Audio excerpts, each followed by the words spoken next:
aula. Essa aqui é a última, assim, de conteúdo novo. É o último e aí a gente termina. Então, são as posições relativas entre as circunferências. Nós já vimos posições relativas entre ponto e circunferência, reta e circunferência, e agora entre as circunferências. Então, vamos lá.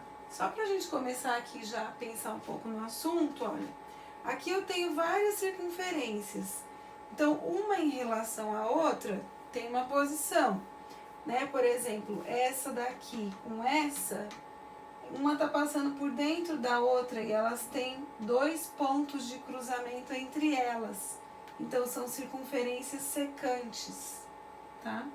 Essa aqui, por exemplo, olha, ela está interior, mas é uma interior concêntrica, porque você vê que ela está bem centradinha junto com o centro da outra.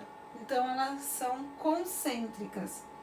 Essa aqui já é interior, mas não é concêntrica, né? Essa verde com essa azul marinho, por exemplo, elas são exteriores. Agora, essa vermelhona com essa azul são tangentes externamente. Então, elas se tangenciam em um ponto e, ao mesmo tempo, uma está do lado de fora. Essa laranja com a vermelha são tangentes também, só que internamente, tá? Então, essas posições, nesse momento aqui, a gente está vendo os desenhos, então a gente consegue visualizar a ideia. Porém, nos exercícios da geometria analítica, nós vamos ter que definir essas posições sem ver os desenhos, vendo apenas as equações.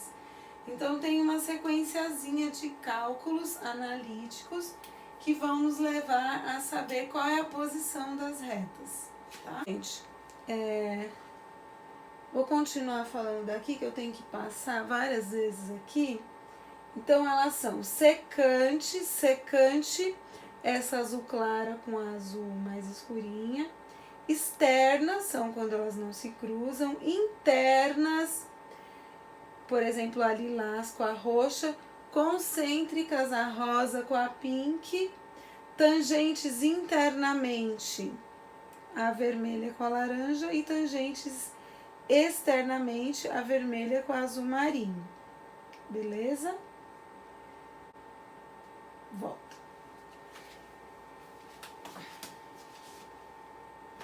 Então, nesse primeiro caso, nós vamos ver quando elas são tangentes externamente, como que a gente fica sabendo disso. Então, olha o que acontece.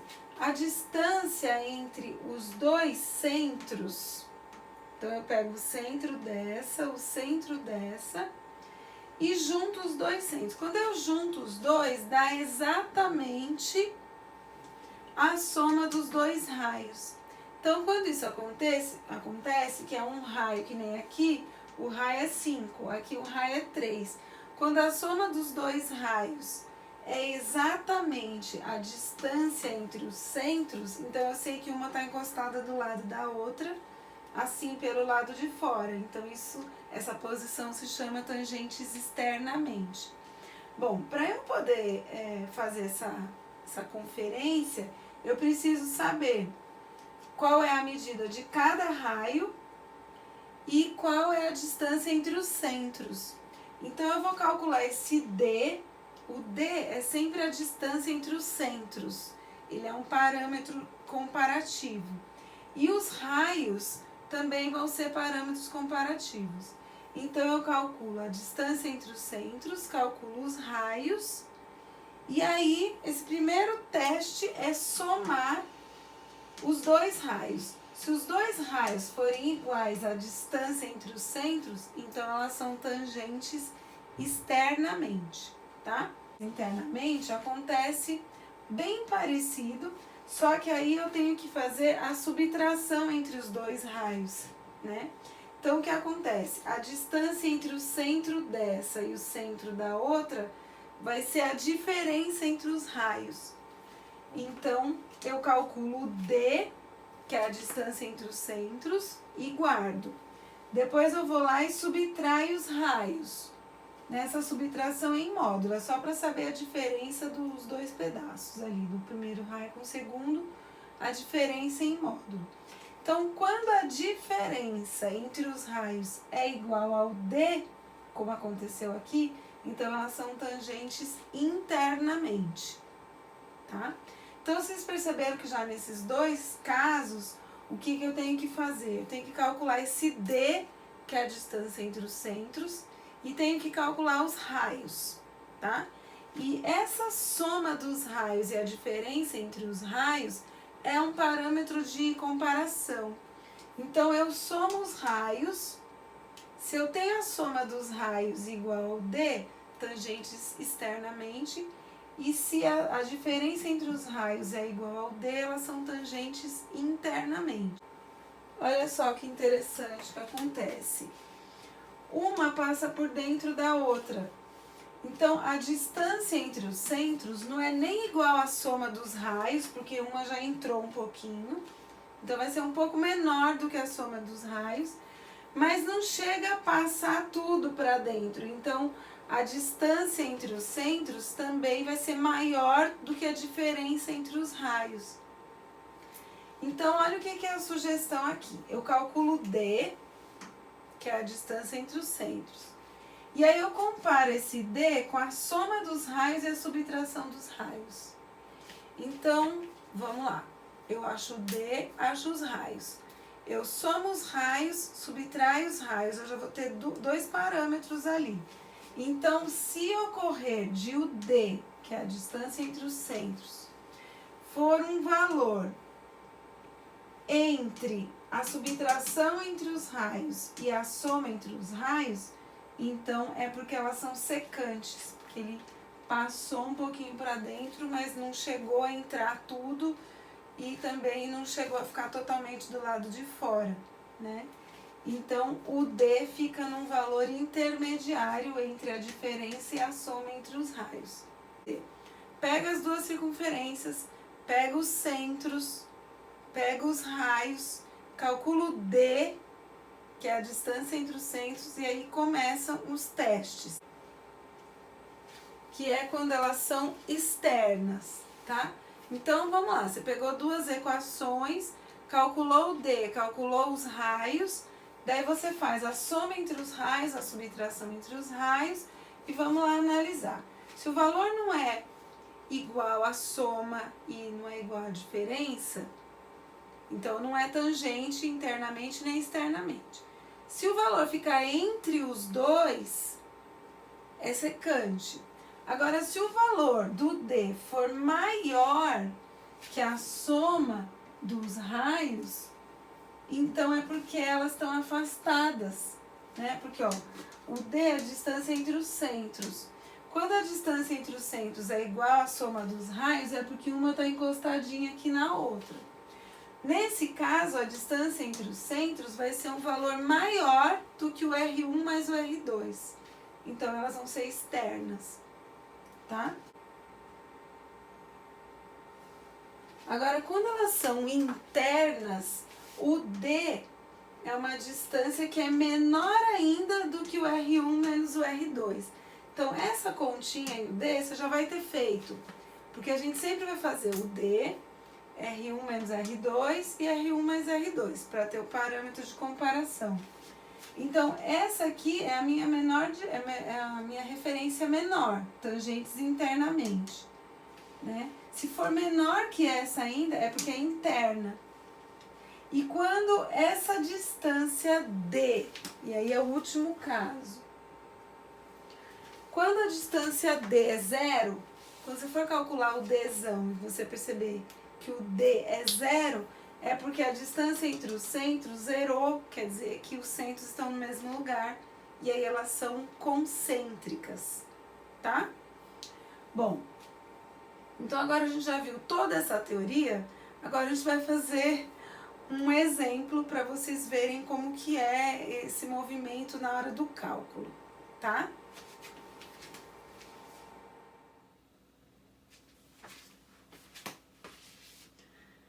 Vamos lá então. Essa aqui já faz parte da lição de casa, é o exercício 18, tá? O 17 eu não vou comentar, eu vou deixar vocês fazerem, tá? Ele é um sistema lá. Bom, pra gente começar a verificar então a posição entre elas, primeiro eu preciso dos centros, dos raios das duas e do D. Então, vamos lá. Vou pegar aqui primeiro, vou colocar centro 1, centro 2. Então, o centro aqui vai ser 2 e 5. E o centro da outra é 2 e 1. Agora, o raio dessa daqui, ó. O raio 1, tá? Eu tô pondo 1 pra gente fazer a legenda. Raiz do 1 é 1 e a raiz do 4 é 2. Beleza. Então, agora vamos fazer o D. Esse D é um valor muito importante nesse trabalho, que é a distância entre C1 e C2. Então, vamos lá. Essa distância aqui vai ser 2 menos 2 e 5 menos 1. Então, raiz de 2 menos 2, 5 menos 1. Tô chegando no meu D. Aqui é 0, 5 menos 1, 4, ao quadrado. Então, achei que o D é 4, né? Aqui cancela. Achei o meu D. Agora, qual é a outra coisa que eu tenho que fazer?